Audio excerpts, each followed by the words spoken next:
Good day everyone, I am Nicole Carcer together with Aaron de Guzman, and we are here to discuss to you the last topic in Intermediate Accounting 2, Earning Per Share. Earning per share is, according to IAS 33, it is not required to all entities unless it is publicly listed. So, pag ang entity is publicly listed, then you should present your earning per share. So, earning per share is made for ordinary share. Earning per share can also measure how much profit or loss each ordinary share has earned during the period. So, basically, walang EPS na nakocompute para sa preference shares because preference shares have a fixed return as represented by the dividend rate. So, bakit ordinary shares lang ang kinocompute sa EPS? Just like what I've said earlier that preference shares has a fixed amount of return, unlike ordinary shares. Since diba laging inuunang bayaran is yung preference shares kaysa sa ordinary shares, na tira lang. Kung ano yung tira, yun yung ordinary shares. So, meron dalawang klase na nagpa-participate in profit for the period after all other classes of shares have participated. So, alphabet shares, super voting shares. So, what is alphabet shares? Alphabet shares is more than one type of ordinary shares. So, pag marami ng type ng ordinary share, it calls alphabet shares. Tapos, pag naman yung shares ay mas maraming voting rights than the others, it calls super voting shares. And of course, the preference shares, it has preference over other classes of shares. Kabilang dito is yung preference over dividends, preference over net assets, in cases of liquidation, but typically it doesn't have voting rights. What are the uses of earnings per share? So, para saan nga ba talaga ang earning per share? So, number one is EPS may be used to assess the value of an entity shares. So, kayang i-indicate ni EPS kung magkano yung profit na na-earn ng share. So, ibig sabihin, pag mataas yung EPS, the more na mas mataas din yung share value niya. So, habang tumataas yung EPS niya, nag-i-increase din yung share value. Of course, if EPS can indicate how much profit and how more likely the share value increases, of course, EPS promotes comparability when measuring performance of different entities. So, pwedeng ma-measure ni EPS yung mga performance ng entity. For example, I have an entity and I want to compare it to other entity that have different resource bases, capital structures, and different nature of operation. So, I can compare that using the EPS. So, the third one is EPS provide the basis of dividend policy. So, the higher the EPS is, the more likely that the higher dividends will be declared on the share. There are two types of earnings per share. The first one is the basic earning per share and the second one is diluted earning per share. So, what is the basic earning per share and diluted earning per share? So, ang basic earnings per share is actual outstanding ordinary share. So, nagpo-focus ulit siya sa outstanding ordinary share, while the diluted is considered potential ordinary shares. So, ang example dito is yung mga convertible preference shares, convertible bonds pay, and share options or warrants. So, for now, let us focus for the basic earning per share. The formula for basic earning per share is equals to profit or loss minus deferred dividends over weighted average number of outstanding ordinary share. So, what is the profit or loss? It is the net income tax expense. So, the next one is the prepared dividends are deducted as follows. So, pag cumulative, since meron dalawang deferred dividends, merong cumulative and non-cumulative, if cumulative, only 1 year dividends is deducted. Whether na-declared man or not, only 1 year dividends are deducted. So, if non-cumulative naman, only the dividend declared during the period is deducted. So, the third one is the weighted average number of outstanding ordinary share are computed by applying the time weighing factor to the number of ordinary shares at the beginning of the period and to all the and to all issuances and reacquisition during the period. So, what is time weighing factor? So, ang time weighing factor is yung number ng days na outstanding yung shares over the total numbers of days in the period. So, you can use a reasonable approximation of the weighted average. For example, yung months. Next is, usually, ang share is time-weighted from the date of consideration is receivable. So, ang unang-una is share issued outright, ina-average siya from the issuance date. Subscribed shares, ina-average siya from the subscription date. Treasury shares, ina-average siya as reduction to the number of outstanding share. It is average from reacquisition date. So, pag as addition to the number of outstanding shares, it is average from the reissuance date. So, the next one is share issued in a business combination, ina-average siya from the acquisition date. So, ang share issuance upon the conversion of a mandatory convertible instrument are averaged from the date of the contract is entered to. For illustration number 1, basic EPS cumulative preference shares. So, to compute the basic earning per share, we will use the formula of profit or loss less preferred dividends over weighted average number of outstanding ordinary share. So, our profit will be equal to 1,200,000 and the deferred dividends will be 500,000. Ita-times natin to sa 6% cumulative since 1 year dividend lang, whether declared or not, is deducted from profit because the preference shares are cumulative. So, i-over natin siya dun sa 200,000 which is yung outstanding number of ordinary share. So, bale, 1,200,000 minus 30,000 divide 200,000 will be 5.85. The second illustration, basic earning per share, non-cumulative preference shares. So, same formula pa rin yung gagamitin natin, which is the profit or loss less deferred dividends over weighted average number of outstanding ordinary shares. So, ang profit natin dito is yung 1 million. Ilaless natin sa 10,000. Focus kayo dun sa first bullet, 10,000. Ita-times dun sa par value na 100. Ita-times din dun sa 10% cumulative preference shares. Kaya siya naging 100,000 kasi only 1 year dividend is deducted from profit or loss. Tapos, ilaless ulit dun sa 25,000 to non-cumulative share which is declared during the year. Over mo dun sa 11,000 na ordinary share issued and outstanding with par value of 5.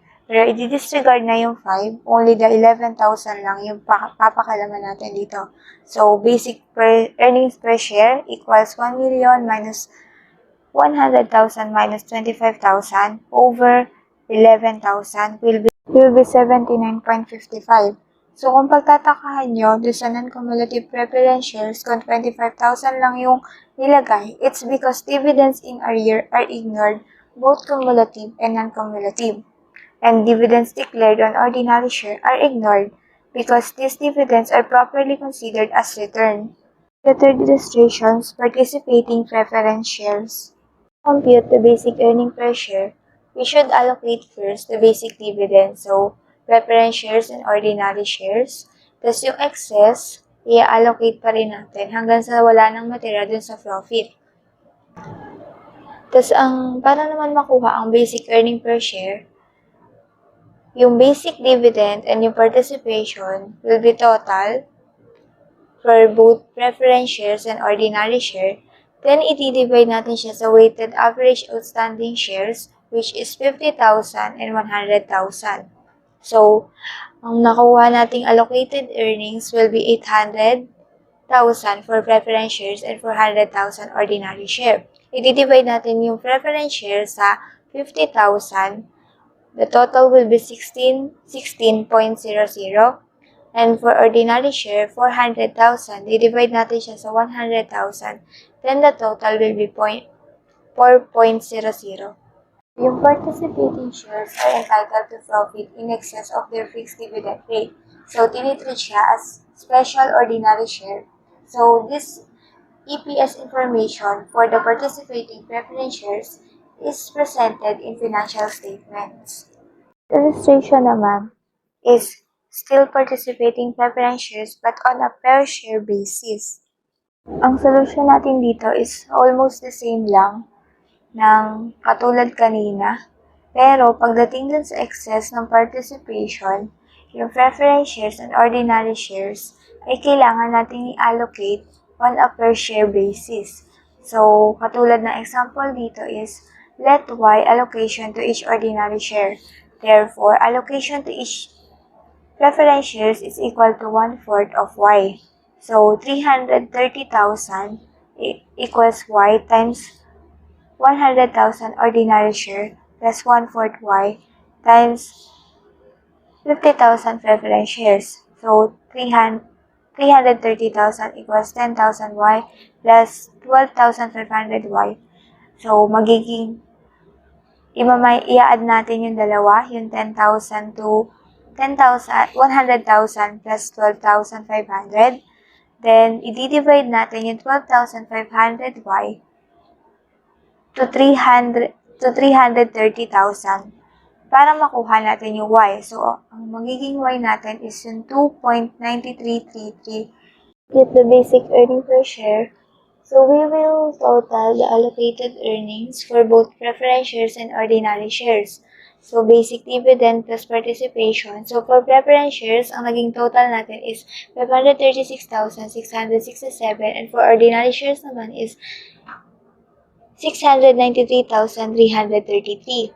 So, i-divide natin sila sa kanilang weighted average outstanding share na 50,000 and 100,000. So, for preference shares, ang nakuha nating basic earning per share is 10.73 and for ordinary share, ang nakuha nating basic EPS is 6.93. Our fourth illustration, weighted average number of outstanding share. So, dahil alam naman na natin kung paano i-compute ang basic EPS, ngayon naman na alamin natin kung paano i-compute ang weighted average number of outstanding ordinary share. So, paano nga ba kino-compute ang weighted average number of outstanding ordinary share? So, dito, in number of share, ita-times mo siya sa months outstanding. So, kailangan alam mo kung gaano pa katagal ang itatagal nung share until December 31. Magmula nung na-issue or na-declared yung share. So, kaya doon sa number 1, 12/12, since January siya, lagi siyang i-divide sa 12. So, 180 times 12/12 will be 180. Same pa din siya. 30,000 times 9/12 since 9 months lang from April 1 to December 31. So, magiging 22,500. So, 10,000 times 6/12 will be 5,000. And of course, ileless natin yung treasury share sa outstanding ordinary share. Yung 20,000, ita-times siya sa 3/12 will be 5,000. And negative dapat siya kasi treasury share siya. So, the total will be our weighted average number of outstanding ordinary shares. Let's move on to retrospective adjustment. So, when ordinary shares are issued out without a corresponding change in asset, the EPS and the weighted average number of ordinary share outstanding during the period and for all periods are adjusted retrospectively. So, dapat i-assume na natin na nangyari na yon. So, ang examples dito is yung share or stock dividends, share split, and bonus element in other issue. So, ito yung right issue. For illustration 1, share dividends and share split. So, for this, para makuha natin yung basic earning per share, kailangan muna nating hanapin yung weighted average. So, since retrospective adjustment yung gagawin natin, kailangan natin i-times 2 hanggang issued September 1. Hanggang sa ma-issue yung 2-for-1 share split. So, para makuha yon, same way pa din katulad ng kaninang pag-aano natin, pero ito times natin sa 2 except dun sa reissued treasury shares. So, makukuha na natin ulit yung weighted average number of ordinary shares. So, kung magtataka kayo, bakit minus yung May 1, it's because treasury shares siya, acquired treasury shares, kaya minus. Basta lagi niyong tatandaan na ang treasury shares ay hindi kabilang dun sa ordinary shares. So, same lang ulit. Basic EPS equals profit or loss less deferred dividends over weighted average. So, 11,429,000. I-divide natin sa 519,500 equals 22. So, ang basic earnings per share natin is 22. Let's proceed to the right issue. So, ang right issue is normally the exercise price is normally less than the fair value of shares. So, this type of rights includes the bonus element. So, for basic and diluted EPS computation, the number of shares outstanding for all periods before the rights issue is multiplied by the following factor. So, adjusted factor equals the fair value of shares selling right on over fair value of shares selling X right. So what is the fair value of shares selling right on? So this is a fair value for shares immediately before the exercise of rights. So ang fair value of the share selling X right is calculated by adding the aggregate market value of the shares immediately before the exercise of the right to proceed from the exercise of the right and dividing by the number of shares outstanding after the exercise of the right. So, merong alternative computation for the fair value of share selling X right. It can be fair value of the share selling right on, ileless siya sa value of one right, then the total will be the fair value of share selling X right. First illustration in right issue is the adjustment factor. So, kailangan muna nating hanapin yung adjustment factor. So, yung aggregate market value of shares before exercise, yung 100,000 shares, ita-times natin sa market price na 120. So, ang magiging total niya is 12 million. Then, i-add din yung proceeds from exercise of rights, which is yung 10,000 rights, i-divide sa 4, and ita-times siya sa 80 na market price din. And so, 12,000 plus 2 million, yung equal nung kaninang sinabi ko, will be 14 million.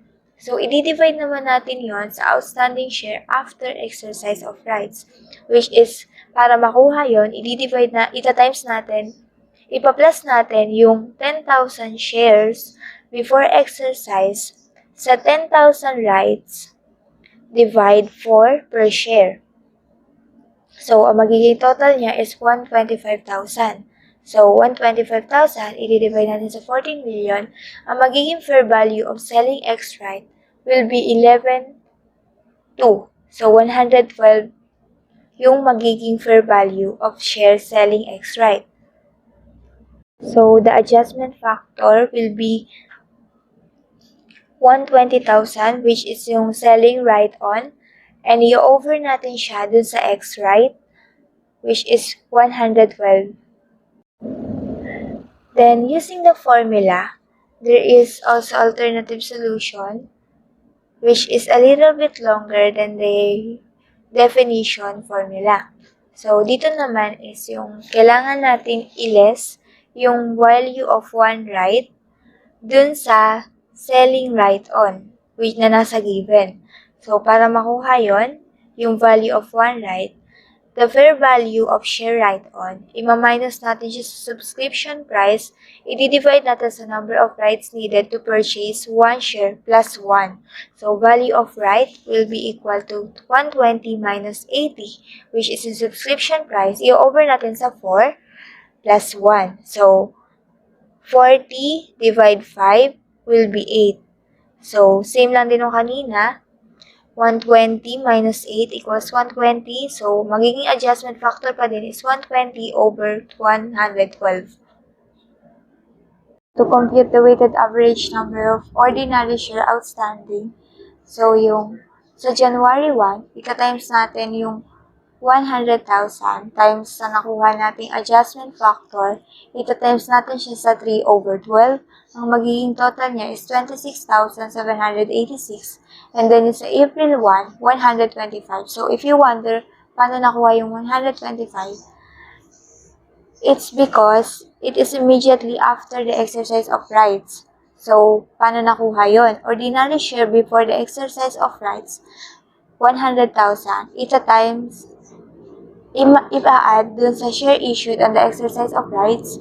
So, 100,000 rights, i-divide sa 4 rights, which is magiging 25,000, and then 100,000 plus 25,000 will be 125,000. So, ito times natin siya sa 9/12 since April lang siya nag-start. So, ang magiging total niya is 93,750. So, i-add lang ulit natin yung April 1 and January 1.